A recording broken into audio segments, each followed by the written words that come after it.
Hello viewers, my name is Michael Johnson, and for the past month I've been lucky enough to listen hands-on with Accuphase's brand new top-of-the-line Class A integrated amplifier, the E-800S.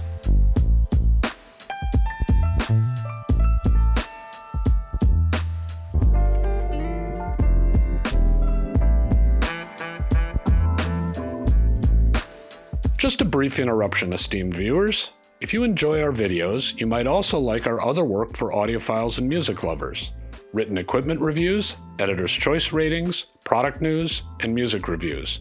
Get the latest each week with a free subscription to our email newsletters. A link is in the description.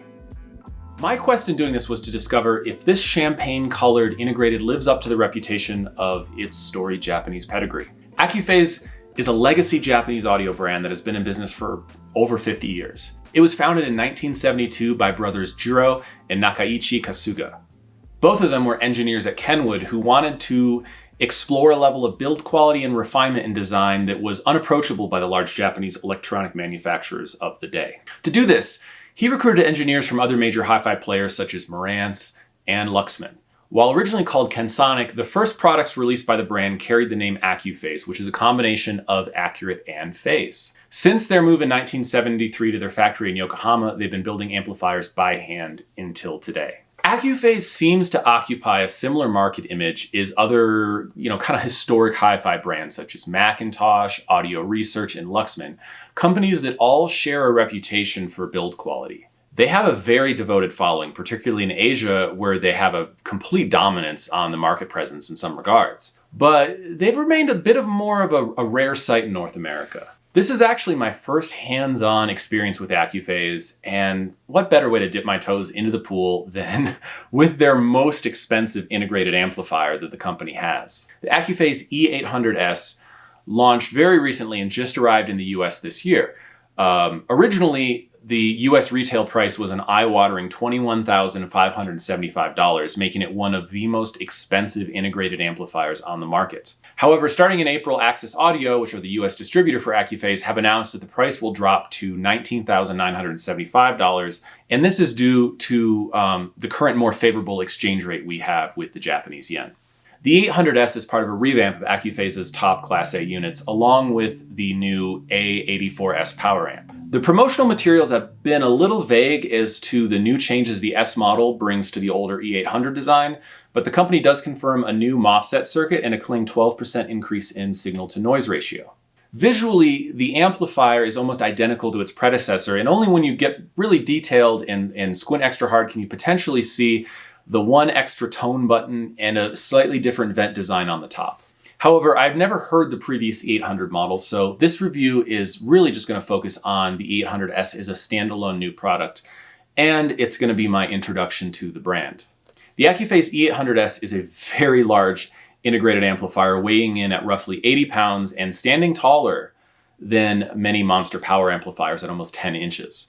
This amplifier operates in pure Class A power up to 50 watts per channel into 8 ohms, although Accuphase claim it can perform at peak power up to 100 watts. This amplifier doubles neatly all the way down to 2 ohms where it produces 200 watts per channel, but this amplifier is actually stable down to 1 ohm, and at 1 ohm it will produce 300 watts per channel.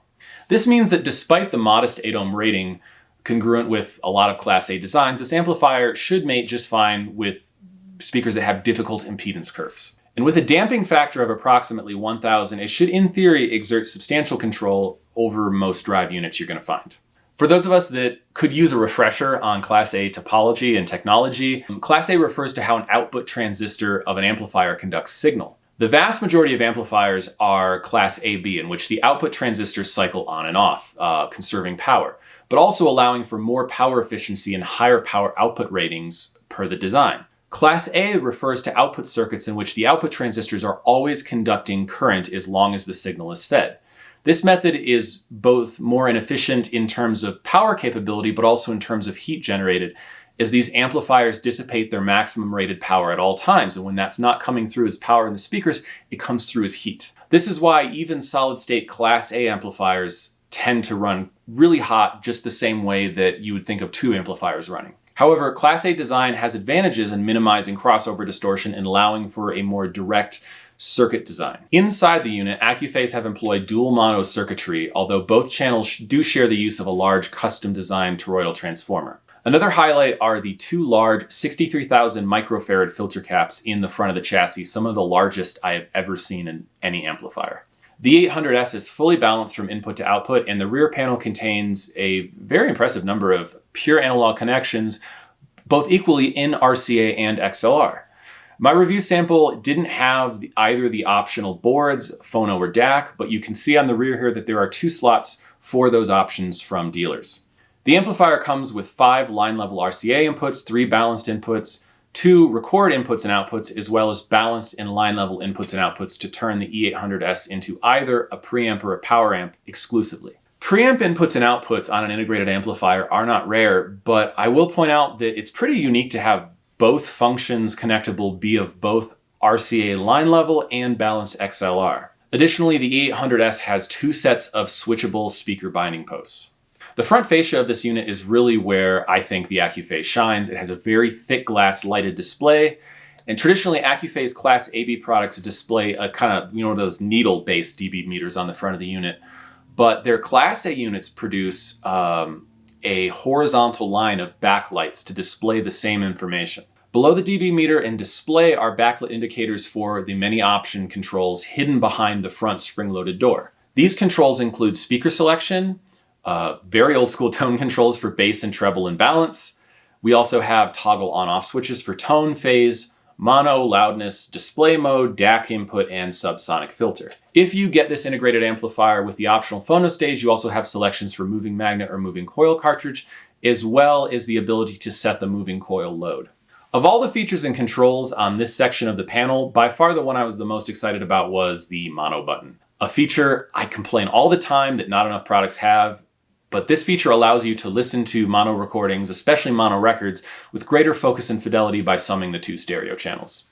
On the main body of the unit, there are 2 large simple knobs for input selection volume, as well as a large push button for power, a smaller one for a -20 dB attenuator, and finally a 1/4 inch headphone jack. I did use the headphone output with both my Focal Clear and Sennheiser HD600 headphones, and I found the performance exceptional with excellent power to drive both models. I will point out that using the buttons and control knobs on the E-800S was probably one of the best user experiences I have ever had. If you want the best knob feel in the game, Accuphase has you covered. The input selection knob has firm resistance and a very satisfying kind of click when switching between sources. The volume knob, on the other hand, is smooth, resistant, and very old school in feel and function. It does not spin infinitely like a lot of modern volume controls that are based on digital circuitry, but rather functions only between 7 a.m. and 5 p.m. with a steep gain curve, meaning that even with my low-gain Alnic phono stage, I never had to turn the dial past 11 a.m. This will definitely appeal to those pining for the days of the volume controls on their Pioneer and Sansui receivers, where just turning it up a little made you feel like the amplifier was more powerful because the volume control was so steep and sensitive. The volume knob on the E-800S isn't just about luxurious feel, it's a touted feature of the amplifier's sound. Accuphase call it their AAVA volume control circuit, which does not actually involve any variable resistors in the chain, only fixed value resistors. With traditional volume controls, there are substantial impedance changes when moving to normal listening levels. This fixed value configuration reduces left-right tracking differences or crosstalk. The volume control is also motorized for use with the Accuphase RC250 remote, that's this guy right here. The volume motor that moves the volume control when using this remote is housed in a solid CNC machined aluminum block, and the actual mechanism is designed to float freely so that its operation doesn't introduce noise into the signal. Let me get this out of the way right now. The Accuphase E-800S is one of the most luxurious feeling hi-fi components I have ever laid my hands on. Everything from the visuals to the controls to the remote control feels like a luxury product. And Accuphase managed to accomplish this without resorting to flash or bling in the visual design. If you think Macintosh have the market cornered on fit and finish, you just haven't met the Japanese and you haven't spent time with one of the statement products from Accuphase, because in my opinion, this amplifier is on a whole other level in regards to those qualities. But the most important quality in a product like this is going to be the sound. Build quality is definitely something that makes the user feel special and secure in their investment, but the core of why we, and especially I, chase equipment is the impact the sound has on us when we listen. So what kind of impact does the E800S make? Whenever you approach an amplifier like this one, a Class A model, the topic of power rating is going to come up. Yes, 50 watts per channel is lower than most all the Class A/B designs that you're going to encounter anywhere near this price range. But I don't think watts are the only part of the story. Volts do matter as well. While the rated output power of the E800S hovers between 50 and 100 watts at 8 ohms, the current delivery is very high, as evidenced by its power ratings when you go into lower impedance loads. I can't speak to the needs of each individual speaker, but I can say that in my testing, I found the Accuphase to be sufficiently powerful to drive every speaker in my rotation to very loud ear-bleeding levels without exceeding the 0 dB rating on the power meters. The speakers I successfully tested were my reference monitors, the Hegel H30 XD, the recently reviewed Rido X2T towers, and the freshly arrived, recently announced, and coming soon for review, Dynaudio Contour 20 Black Edition bookshelf speakers. None of these speakers were particularly efficient, as they all hover in the 86 to 88 dB range, but the Accuphase was able to drive them all with authority. The Harbeths, I think, presented the easiest pairing, considering they have a fairly consistent 6 ohm impedance curve. The Ridos were also superb to match, although the pairing did lean a little bit towards the warm presentation. Well, on the opposite end of the spectrum, the Dynaudios presented, I think, a more detailed presentation, but a more challenging match. They still sounded outstanding with the Accuphase, but being a former Dynaudio owner, I understand how demanding some of the Dynaudio models can be on power, and feeding them ridiculous numbers of watts kind of does tend to unlock something in those speakers. But I'm going to save that for the upcoming review. I stuck with the Harbeths for most of this review, as I liked the sound signature of this pairing the best. My other accompanying equipment included my Denefrips Pontus 2 DAC, Ineos Zenith Mark III server, Alnic H1202 phonostage, and my Pure Fidelity Horizon turntable mounted with a Hana Umami Red moving coil cartridge.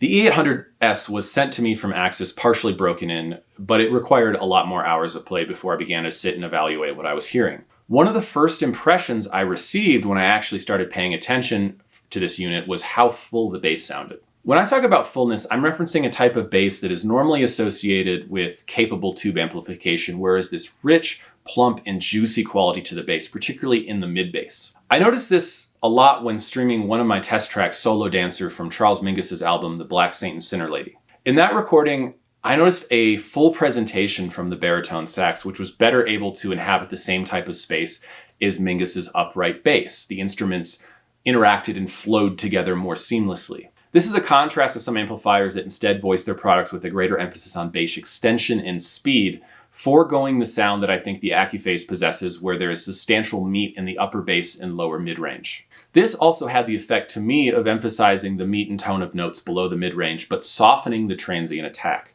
In fact, this emphasis on the body of the tone was something I heard throughout my listening in the E800S. On Dire Straits' well-known tune Sultans of Swing off their self-titled debut album, vocalist and guitarist Mark Knopfler had a more deep tone to his vocal delivery. There was less overtone information than I was used to hearing on this song, and at times I felt I lacked some of the gruff edges that made his inflection so compelling when I'd listened to this previously. But I will say, in exchange, what I received was a richness that made his voice sound composed and smooth throughout the frequency range and throughout the range of his voice. Guitars here, I think, were a little bit more interesting, because often on many hi-fi systems, some of the guitar licks on this recording sound like interruptions, like little bursts, with very abrupt attack and this percussive transient interaction between the sound of the pick on the strings that feels very hot and, I would say, frantic. The frantic nature of the guitar sound was definitely cooler and more composed on this amplifier, but the pleasing result of that interaction was I heard a greater emphasis on the harmony of the chords the instrument was playing and less on the starts of the notes. I think it's certainly a more inviting presentation than one that kind of shouts or jumps out at you. To better hear how the E800S dealt with the sound staging and dynamics that you would encounter with the symphony orchestra, I turned to a new-to-me recording on Qobuz of a piece that I've always enjoyed, Shostakovich's self-censored masterpiece, the Symphony No. 4 in C minor. This one was played by the Boston Symphony Orchestra, conducted by Andris Nelsons.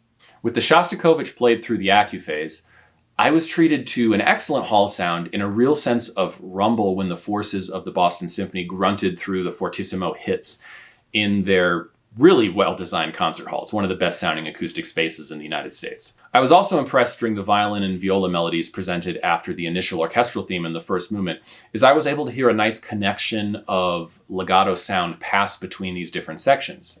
There were telltale signs, however, that I was listening to a presentation tailored a bit on the smooth side. Noticeably, the opening xylophone attacks lacked a bit of the bite and the front end and the high ring that makes the use of this instrument so distinct in the symphony. I also heard this sound in the timpani, which contained a little more boom and body and less attack on the heads of the instruments than I recognize when seeking like the absolute sound of this instrument that I'm used to hearing when I'm on stage or in the audience. In the middle of this movement, there's a fugal counterpoint section featuring the oboe and bassoon principles, and this is a good gauge on whether you're going to find this sound signature for you or not. When listening, I heard incredible overtones from the oboe solo played by John Ferrullo. There is a refinement to the high frequencies of the sound that interacts with the concert hall space. But when I turned to Richard Svoboda on bassoon, who was also part of this little duet, I was struck by a lack of buzz and readiness I heard in the sound of the bassoon. Like it was being portrayed as smooth and lacking a little bit in complexity in what I wanted from the sound of this instrument. For this track, I made use of the preamp outputs on the E-800S, and I decided to do a comparison running my reference amplifier, the Hegel H30, in its stead, using the Accuphase purely as a preamp. The difference simply swapping out the power amp section made in regards to this woodwind soli was substantial. Firstly, all of the instruments exhibited more dissonance between them. But really, the bassoon texture I was looking for finally showed itself, finally appeared. Now it sounded like an instrument being propelled by air and the vibration of a double reed. It kind of popped in the texture. The downside of this is what happened to the oboe sound, which departed with some of its sweet overtones in favor of something that was a little more hard, a little more brittle, and even had some kind of direct nasal qualities to it. Both amplifiers, I think, displayed an excellent sense of dynamic scale, and both amplifiers handled microdynamics very well. However, the H30 projected, I think, a much wider and deeper soundstage of the orchestra, placing instruments further away from the listener and from one another. The Accuphase countered this by projecting an image that felt as though the orchestra was more fully connected and working in tandem with one another. There's some real moments of brashness in this symphony, particularly in the long first movement, and the Hegel was much better at displaying the shock and unpleasantness at some of these sounds. There's some really powerful percussion moments here. The Accuphase, on the other hand, was much more accommodating and inviting. I found in my listening that this amplifier gives off pretty much zero listening fatigue, making the music more inviting and softening the blow of harsh moments, whether they be percussive force or glassiness from less than stellar recordings. One absolutely stellar recording I recently received was this vinyl reissue of a 1979 recording of the Mozart Requiem performed by Stefan Schold and the Choir of St. James in Stockholm. This was reissued by 2HD Records. This recording has some of the most transparent classical vocal textures of any album I've heard in recent memory. But because I think of where it was recorded, it does lack some of the lower mid-range meat and definitely some bass rumble. The Accuphase E-800S did not add bass to this recording. Amplifiers, I don't think, are that simple in their tonal attributes. But what it did add that I was missing in previous listens is some color and weight to the instruments occupying the mid-range of the frequency spectrum. This applies to cello and trombone, who I think lacked a bit of reinforcement in this regard because of the stone church this was made in. But female vocals, whether in the choir or amongst the soloists, I think played into the strengths of this unit as they displayed incredible sweetness as if the voices were extending upward through the church in this kind of infinite manner. In many ways, I came to prefer the presentation of female vocals on this amplifier, especially in comparison to male vocals. And if female vocals are something you seek out in your listening, be they classical or singer-songwriter, I think you're going to like the richness this amplifier imbues onto them. Finally, I had to play one of my favorite Japanese recordings in tribute to this very traditional Japanese amplifier, and I picked Tsunewatari, the sophomore album recorded by folk blues singer-songwriter Hako Yamazaki when she's just 19 years old. This album was, I think, recorded impeccably, and my 1976 Aardvark white label promo pressing has, for a very long time, been a demonstration disc that I've used. It does, however, possess a bit of that dry sound that was really popular in the late 70s, particularly in the drums. On the second track, Shiroi Hana, the body of Yamazaki's acoustic guitar has this sweet natural decay and a richness in the lower mids when played through the Accuphase. I think this helps it fit in better with the acoustic double bass, which sometimes I think sticks out a bit on when I play this on some equipment. Overall, despite a more intimate stereo image through this amplifier compared to my reference equipment, I really enjoyed listening to this record on this amplifier because I was taken in by just how harmonious the backing band flowed together. Especially on this particular track, it created a very liquid presentation. By far, my favorite song on the album is track 3, Himawari, or also translated to Sunflower. Here, Yamazaki sustains really long vocal melodies when she's belting at the top of her range. Her voice is intense and powerful, and that's part of what makes this recording so special. However, there are some moments on this, particularly on this song, where she is pretty much overloading the microphone with her forceful belts. I've listened to this recording on a lot of amplifiers and integrated amplifiers, and almost always there's this hardness that comes over the sound that almost acts as a wall that prevents the full rich texture of her voice from escaping, from expanding or being multifaceted. It's almost like the sound reaches a dynamic, and then suddenly when it hits that dynamic, becomes hard and brittle. Well, the Accuphase has a special quality that prevents this hardness, I think. It allows Yamazaki's voice to keep its rich timbre even in moments of intensity. This is a quality I didn't think to appreciate until I actually heard it through the Accuphase E-800S. Unfortunately, my time with the Accuphase E-800S is drawing to a close, and Axis do need this unit to go back for demonstration at the upcoming Axpona show. But over my month-long journey with this amplifier, I've come to appreciate its qualities as an amplifier that doesn't show off, but rather one that invites the listener in. It's one of the least fatiguing amplifiers I've ever listened to, and it inspired marathon listening sessions I can't recall experiencing with other equipment. Make no mistake, this amplifier does have a house sound, and that is one in many ways that reminds me of tube amplification, although I will say this projects a lot more solid body in sound and instruments than many top-flight tube amps I've heard. There is notably a sweetness in the mid-range and treble, and while it's not going to plumb the depths of bass frequencies the way high-watt Class A amplifiers often will, it has this incredibly addicting, round and juicy bass that inspires engagement and head bobbing from the listener. For the car enthusiasts out there, I'm going to go ahead and liken the experience of using and listening to the Accuphase E-800S is driving a true luxury touring car like the Bentley Continental. Yes, a BMW M3 will connect you better to the road, offer more thrills, and wear its performance on its sleeve. But the Bentley will get you to the same place in a level of smooth refinement that the more sporty offerings can't compete with. The Accuphase is pure luxury in every regard, from the looks to the touch to the sound, which does not beat you up, but it welcomes you in. Whether you like this amplifier is going to depend on whether you are looking for that type of sound signature, this smooth enveloping sound. But if that's for you, there's no better example out there in fit and finish and experience than this top-of-the-line integrated amplifier from Accuphase. Every feature on this unit feels like it was given attention and consideration, where features on other units feel like they are afterthoughts. From the built-in headphone amplifier to the tone controls to the remote, this is an experience where nothing feels underserved.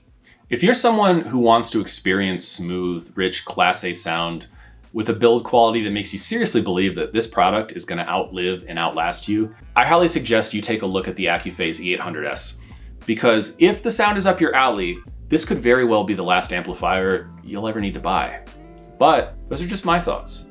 We'd love to hear from you. Please leave a comment down below in the comment section, and don't forget to hit those like and subscribe buttons so that when we have new video reviews for you, they show up right in your feed.